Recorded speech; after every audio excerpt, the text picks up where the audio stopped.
I really believe we're going to have another second GFC in the not long-term future because of the reason of the endless printing of the Reserve Bank, printing millions and millions of dollars. At a certain point, there'll be either a default or something's going to happen. I don't say I know, but I want to ask you a personal view, Andrea.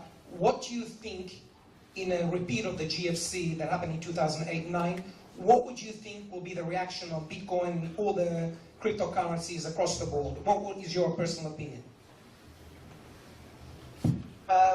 What you want me to say? I don't want you to tell me what I want to hear. Tell me what you think. There's a big difference between what I want and what you think. A lot of people are slightly gleeful about the idea of a global financial crisis that will send Bitcoin to the moon and make everybody in this room a multi-millionaire and all of that. Beware what you wish for.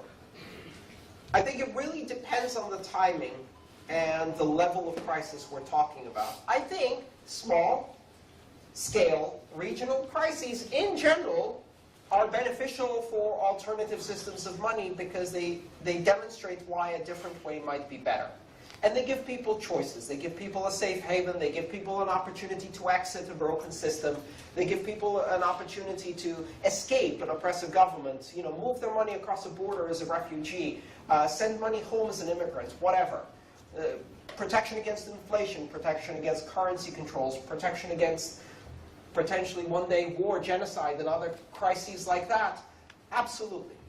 If we had a global financial crisis today, the investment that is currently going into Bitcoin from the middle class, from startup companies, from venture capital, from banks, from consultants, from all of this, disappears, right?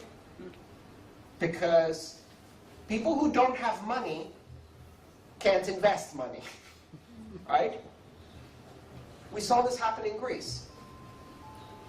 People did not flock to buy gold or Bitcoin and protect their investments. Why? Because they didn't have any bloody money. People ask me, why did they leave money in the Greek banks? They didn't leave money in the Greek banks. They didn't have any money in the Greek banks. That was their paycheck hitting every Friday, and it was stuck there when it hit. And they took it out as fast as they could, and then tried to make it until next Friday. And then their employer put the money back in the Greek banks for them. What do you do there? How do you escape that? People start selling their belongings. People start buying other assets. That is not something to wish for. I hope we don't see a massive global financial crisis. I don't think it's good for anyone. Obviously, it's painful for a lot of people. It kills a lot of people. It's very damaging to the world economy. We will see regional crises, though. And I hope we have a gradual, non-violent, copacetic transition to a superior technology that serves the needs of people. If you read history, you know that's probably not going to happen. Exactly. But at the same time, I'm going to hope for that. Because the alternative is ugly, sudden, chaotic, disruptive, painful, sometimes violent, sometimes bloody. And you will see people being persecuted. It's already happening in Venezuela.